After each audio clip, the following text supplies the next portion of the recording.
হালিৰ Jinjia the lighting lamp ফাউণ্ডেশ্যনৰ উদ্যোগত শ্ৰী শংকৰদেৱ নেত্ৰালয় গুৱাহাটীৰ সহযোগত বিনামূলীয়া চকু পৰীক্ষা শিবিৰ আজি বিহালীৰ জিঞ্জিয়া চেণ্টাৰৰ আইবিট দ্য লাইটিং লেম্প ফাউণ্ডেশ্যনৰ উদ্যোগত আৰু গুৱাহাটীৰ শ্ৰী শংকৰদেৱ নেত্ৰালয়ৰ সহযোগত দিনজোৰা কাৰ্যসূচীৰে বিনামূলীয়া চকু পৰীক্ষা শিবিৰ অনুষ্ঠিত কৰা হয়। এই বিনামূলীয়া চকু পৰীক্ষা শিবিৰ মুকলি কৰে অৱসৰপ্ৰাপ্ত শিক্ষক ধৰ্মকান্ত হালৈয়ে। এই চিকিৎসা শিবিৰত প্ৰায় ৩০০ ৰোগীয়ে চকু পৰীক্ষা কৰে। উল্লেখ্য যে যিসকল ৰোগীৰ অস্ত্ৰোপচাৰৰ বা চশমাৰ প্ৰয়োজন হ'ব সেইসকল ৰোগীক চশমা প্ৰদান কৰাৰ লগতে অস্ত্ৰোপচাৰ কৰিব লগা ৰোগীসকলক গুৱাহাটীলৈ নিয়াৰ লগতে গুৱাহাটীলৈ যোৱাৰ সময়ত ৰোগীসকলৰ যাতায়াতৰ লগতে সকলো খৰচ বহন কৰা হ'ব বুলি দ্য লাইটিং লেম্প ফাউণ্ডেশ্যনৰ সভাপতি চিৰঞ্জীৱ পাঠকে সাংবাদিকৰ আগত জানিবলৈ দিয়ে। বিশ্বনাথৰ পৰা পলাশপ্ৰিয়মৰ ৰিপৰ্ট, বিহালী সংবাদ অসম।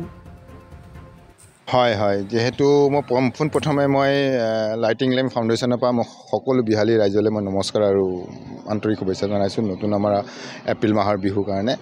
দ্বিতীয়তে আমাৰ যোনটো আজি অনুষ্ঠানটো কৰা হৈছে সেইটো টোটেলি একদম আমাৰ বিনামূল্য এটা চকু চিকিৎসা শিবিৰ কৰোৱা হৈছে। মই বহুত দিনৰ পৰা মই নেত্ৰালয়ৰ লগত যোগাযোগত আছিলোঁ।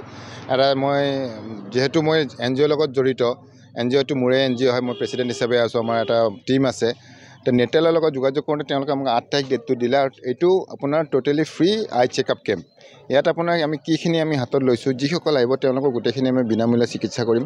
আৰু যিসকলৰ কেটেৰেক্ট ধৰা পৰিব তেওঁলোকক আমি জিঞ্জিয়াৰ পৰা লৈ গুৱাহাটীলৈ তাত ৰাখি তেওঁলোকক থকা মেলা অপাৰেশ্যন খৰচ লেন্সৰলৈকে গোটেইখিনি ইয়াত আকৌ উভতাই লৈ অহালৈকে গোটেইখিনি গ্ৰহণটো নেত্ৰালয় আৰু আমাৰ NGO মিলি পেলাই হাতত লৈছোঁ। আজি সেইটো পদক্ষেপ লৈ পেলাই খুবেই ভাল লাগিছে যে আমাৰ জিঞ্জিয়া, আমাৰ তিনিখুটি, বাঘমাৰীৰ পৰা গোটেইখিনি অঞ্চলৰ পৰা আহিছে। মোটামুটি 300ৰ ওপৰত আমাৰ আজি পেচেণ্ট হৈছে, এতিয়াও চলি আছে আৰু আশা কৰোঁ আৰু অলপমান আশা এটা আছে। আৰু আপোনালোকৰ নেতৃত্বত এই ধাৰা বিহালী অব্যাহত থাকিব নেকি? হয়, নিশ্চয় থাকিব। আমি 3টা ডেট লোৱা হৈছিলে, এটা ডেট আমি আজি পালোঁ।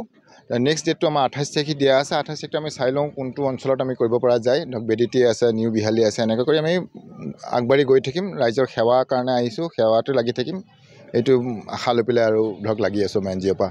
আৰু মোৰ ধৰক NGOটো অকল হেল্থত নহয়, মই এডুকেশ্যনতো ৰাখোঁ। যিসকল অৰফেন ল'ৰা ছোৱালী থাকে, যিসকলক ধৰক মাক দেউতাক নাই, তেওঁলোকৰ পঢ়াৰ খৰচাটো ময়ে উঠাওঁ, তাৰমানে আমাৰ NGOৰ পৰা উঠাই। প্লাছ আমাৰ ধৰক মোৰ এটা অফিচ গুৱাহাটীতো আছে। এই গুৱাহাটীত ধৰক যিসকল মই ক'বলৈ অকণ দুখ লাগে, ধৰক আমি ভিক্ষাৰী বুলি যিসকলক কওঁ, ভিক্ষাৰী ৰাস্তাত থকা তেওঁলোকক আমি উঠাই আনি আমাৰ বেলেগ NGO আছে তেওঁলোকৰ লগত আমি তেওঁলোকক ষ্টেবলিছ কৰি তাত ভালকৈ ৰখা যায়, ধুনীয়াকৈ খোৱা বোৱা তাৰপৰা দিওঁ আমি। এনেকুৱা বহুত কিছুমান কাম অনুষ্ঠান হাতত লৈ থাকোঁ, গৈ থাকোঁ। ৰাইজৰ আশীৰ্বাদো পাই আছোঁ আৰু ভৱিষ্যতেও বিচাৰিছোঁ আৰু ৰাইজে যেন আশীৰ্বাদ কৰে যেন মই NGOটোক আগবঢ়াই লৈ যাব পাৰোঁ। ধন্যবাদ।